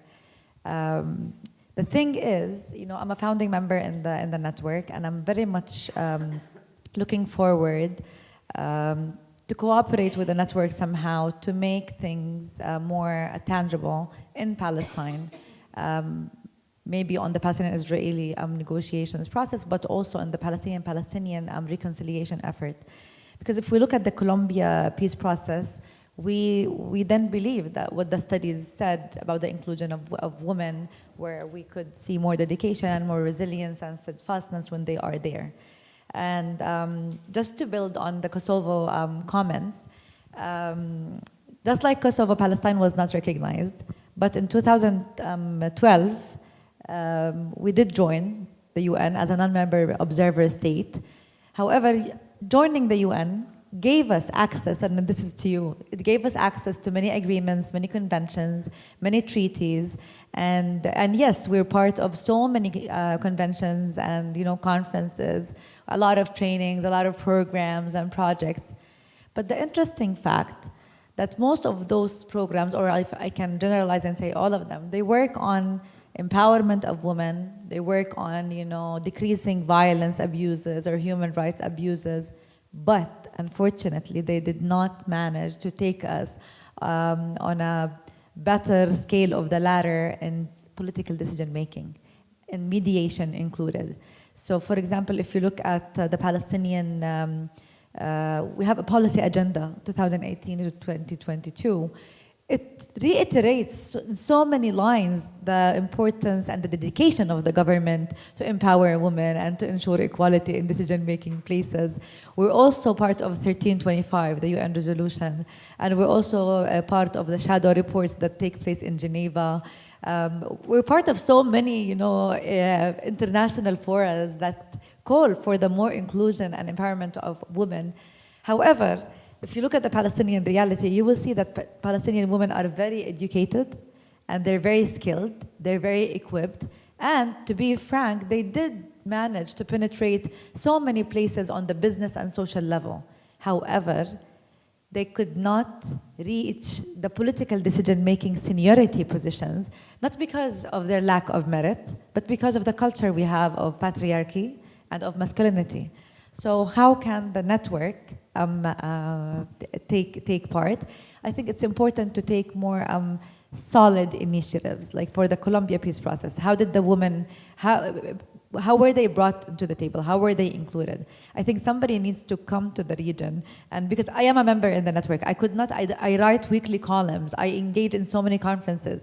I try to raise awareness, to encourage the leadership and the people, but the leadership needs somebody or a program that would come from abroad, from outside, to be, I don't want to say imposed on them, but to encourage them to not have only the checkbox of females included, but to have the right women also included in the process. Thank you. Dalal, we have just 5, 6, 7 minutes, and we have three people, I think. Jana, and our colleague from Tunisia as well. And then the conclusions, okay? Okay, Jana, the floor is yours. Thank you very much for the insightful thoughts. I think today being here and discussing about the different conflicts, on the ongoing conflicts, and also about the struggles which we are facing as women and as also women leaders, is making it also clear on how there is a difference perceived between the polarized media and information and the reality. And this is my first question. How can we manage to make sure that a polarized information and polarized media, which is in this moment specifically focusing on one conflict, which of course is very important to tackle, but on the other side, all the other conflicts are important to tackle. I make an example. Today we are discussing about another operation by Turkey about entering maybe in Syria again, and no one is talking about that. I don't say whether it is good or bad. It's very important to discuss and to see what to tackle. And I think there the question should be raised on how to make sure that there is a broad information and a broad discussion about all the conflicts and about all the challenges which we are facing right now. And the second question would be regarding youth, on how to involve actively the new generations to make sure that there are some shares of responsibilities and some shares also about the future thinking about the world. Because very often, as an already been MP, I have seen very often that at the end, the decision-making process is very often in the hand of older, very often men, and it's not a bad thing, of course, but there is a lack of new generations which take responsibility for the new challenges. So also there the question how to involve actively youth. Thank you. Okay, I would like to give the floor to Owidet from Tunisia, our colleague from the network. And then I keep these two questions. I would like to give the floor to Rita, and then perhaps to Anna about the polarization question, and then we move forward to the conclusions. Okay. Thank you so much. I'm not going to ask a question, but just to say some words. Thank you so much for all the panelists. Really, I learned so much from your experiences. Thank you so much, Loredana, Francesca, Natalie, and all the team, because you pushed us to be together. You pushed us, at least to listen to each other, to learn from our different experiences, and to know different people. Thank you so much, and thank you so much for Italy, for the government, the Italian government, because you are beyond this team, this networking. Yes, as a part of this networking and as a founding member, I think it's the first time that, for me, it's to see this, just women around the table. I'm traveling, and I travel always the whole world, and I participate in different organization conferences, but it's the first time that I see just women here, and I think it's a good point, but at least I can say we do need men with us. We do need men because with them we can make change. Second, we do need the political will. Without any political will, yes, nothing is going to happen, and that's why in every place, and maybe as Tunisian, I can say we got this political will with our former President Bourguiba, and we got a very special status code for women. That's why maybe women, they are in different levels, and women, they participated in political level, economic one, and social one. And also, I'm so proud to be one of, I represent Tunisian women, I represented Tunisian women, this national dialogue and this national quartet, because for us, it's very important to be there, to participate in in each step of our lives. We need to be there. We need to give our point of view. We need to participate. We need to be part of the solution. And that's why I think we need the political will and the legislation and rules, and we do need kind of a legal frame, local one and international one, to have women as mediators, women as panelists, women as members of, in the high level, everywhere, locally and internationally. Second, maybe I'd like just to insist, we need training. We have to train women because it's not easy to be a mediator. Because to be a mediator, first, we need to learn how to listen to others. How to listen to others, how to understand different culture, different, environment, and how we can also manage a kind of, table, how we can manage people, and how we can also be, let's say, away from any intervention or any conflictual, side, because it's difficult to be a kind of mediator or judge or arbiter, to do something, and we have, some, let's say, kind of feeling for one person or for one, issue. That's why it's very important to be, kind of someone who is looking to do something better. And this is, training, and we need to train, young people, men or, men and women, because I think now we have to think about our future, the future generation, and it's very important to, to let them, to give them the opportunity to be kind of mediator or to be also present, because they have to make the future, and it's difficult to change without them. And now they are using, this all these ITs and network, this new technology just to, to spread information, to exchange information, and they are doing, I think, better than me. And the last point is maybe I have a kind of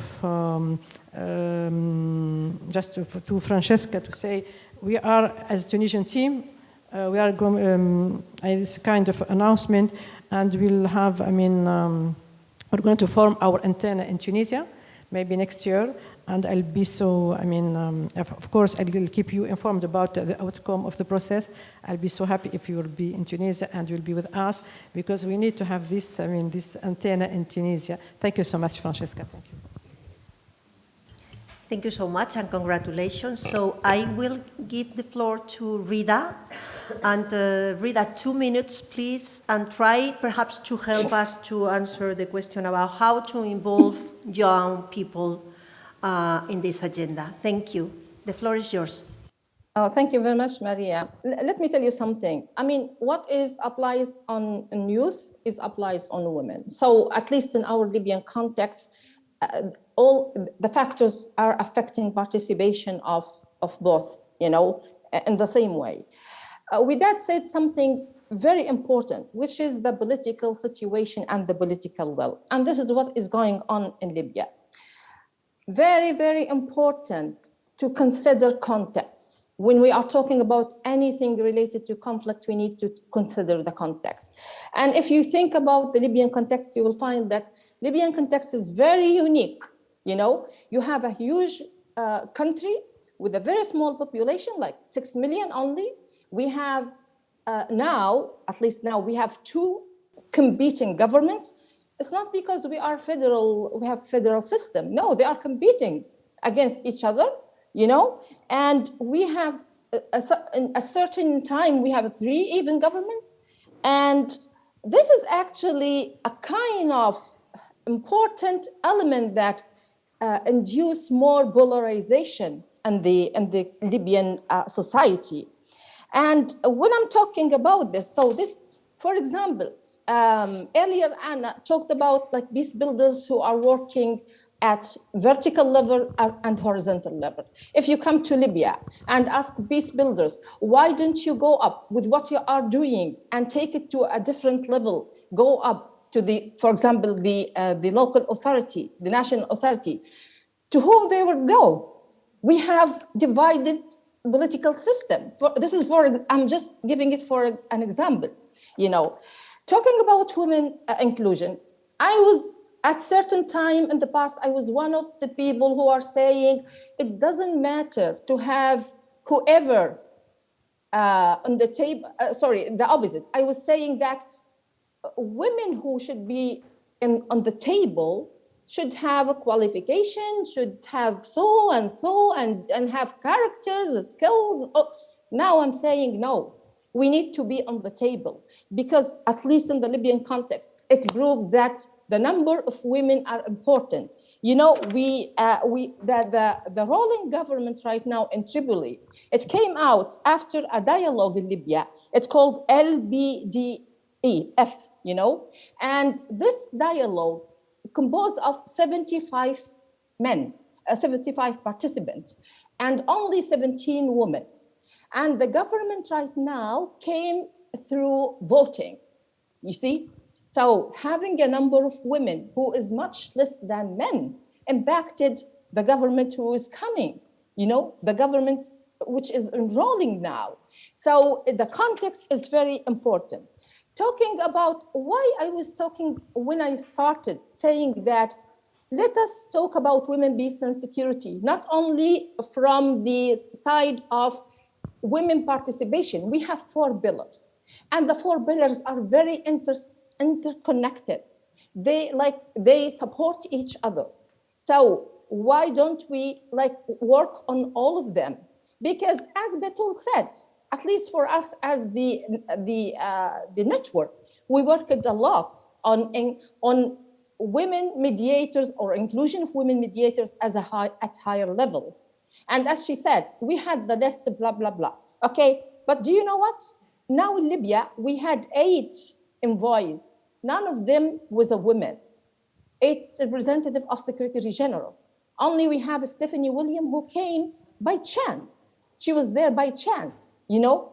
So what I want to say is, context is very important.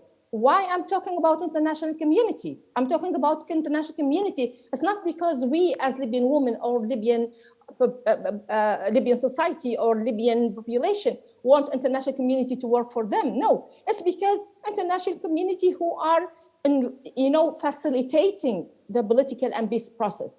International community for us is UN and member states.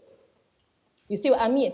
So all these factors I'm sorry, Rita, but we are running out of time, and I will ask you to finish just half a minute to the final word, and we move directly, I'm sorry, to the conclusions because we have no time for the discussion. But I wanted to say that what I'm saying is it became because of the context that we are living in. You know, so when we are talking about any activities, any thing that we should do for women, we should consider quite a lot where they are living, what they are doing, in which context they are staying in, you know. So, for example, we don't have, refugees camps, but we have what is called urban, internally displaced people. So this is why I was talking earlier about peace builders and how we should support them, invest in them to have. And this is, I believe that this is something that is lie in the core and the focus of women, peace and security agenda. Thank you so much. Thank you, Rita. Thank you. And it was a pleasure to have with us even online. So unfortunately, I have been a very bad moderator and we are running out of time. So please, I invite Valeria Biagiotti, coordinator for United Nations Reform and Women, Peace and Security, focal point from Italian Ministry of Foreign Affairs and International Cooperation to make the conclusions. Thank you, Valeria, for your passion. Thank you very much, and good morning. You cannot imagine how pleased I am to be here today with you. I just recently took up this task as focal point for women, peace and security, but since the very beginning I heard about and read a lot about the Mediterranean Women Mediators Network, so it's really a pleasure for me to finally be part of a seminar, of a meeting with you. As it was recalled also by Loredana, this initiative is the result of the strong commitment of the Italian government, together, of course, with the collaboration of IAI and WISE Italy, to foster women's participation in mediation. This was a priority for us in our G7 presidency in 2017 and during our participation in the Security Council. And this is why in 2017 we decided to launch this initiative, which combines Italy's special attention to the Mediterranean area, as we can see also today, since I think many of you are here for the Med dialogues, and our attention to the promotion of gender equality. Italy has been supporting since the very beginning the adoption of a resolution 1325, and for this reason we have also adopted several national action plans, and we are now at our fourth, which was adopted in 2020 until 2024. And as part of this plan, we also have funding from the Parliament to finance initiatives from civil society to try to expand as much as possible the implementation of WPS agenda. I wish to thank all the speakers who were here today for their very enlightening intervention. They really gave us an interesting overview of the role that women can play or should play in their respective countries, and also the importance of networking. I will just pick up some observations that were made during this very interesting panel.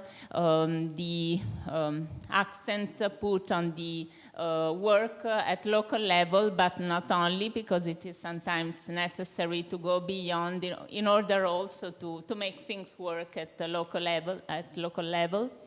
Then there is a need to be more aware that the WPS agenda does not concern only women. It's for the security of the whole community, not just get those women who provide security to women, and this must be better understood and better communicated. At the same time, I think there were various views of whether women, peace and security should be considered alone or together with other aspects of gender promotion, let's say more in general, with all the promotion of women in societies. I wish to reiterate once again how happy Italy is with the results of this network and with the antenna that were established. I heard that new ones will also be created soon, and we are of course also very satisfied with the further development that led to the creation of the Global Alliance, because I think it is important to increase networks and promote contacts among mediators from different countries and continents. I therefore reiterate my personal also commitment and Italian commitment to the support of this project, and I hope that we will have soon the occasion of meeting again. Thank you very much. Thank you, Valeria. Now I invite Francesca Caruso for a brief wrap-up of our debate. Thank you, Francesca. Thank you very much. I will be very briefly. So, as a member of the Women Mediators Network Secretariat, I would like first of all to thank the Italian MFA to support our activities and all its representatives. I would like to thank Loredana as the head of the network. I would like to thank Nathalie Champion for having organized this important event, Daphne and Ilaria, but moreover, I would like to thank all the speakers for having shared with us their experience and for making the network a powerful tool to potentially contribute for the implementation of the Women, Peace and Security agenda. So a lot has been said. As Anna and Rida have said, Syria and Libya demonstrate that conflict have a deep impact on women and girls. In Libya, Rida explained that women are disproportionately affected by human rights violation. In Syria, the war has curtailed many opportunities. But as all the speakers remembered, women are not waiting anymore. They are already working on the ground from Kosovo to Cyprus to Lebanon, Syria and Libya.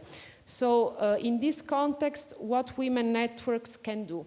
I wrote down 5 main takeaways. So the first one is that women networks can make women peace builders' voice to be heard.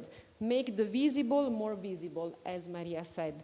Second, advocate for women inclusion and rights at the international, local level, but also toward humanitarian organizations and research centers addressing peace and security issues. Third, train women, but also, as Anna explained us, make sure that there is a follow-up of this training. It is not enough to train, but it's also important to make sure that women are then included at the economic level, but also, for instance, at the security level.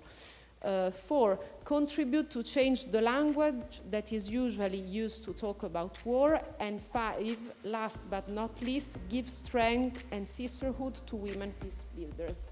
So thank you very much to all of you, and now you have light lunch where you can continue informally the discussion.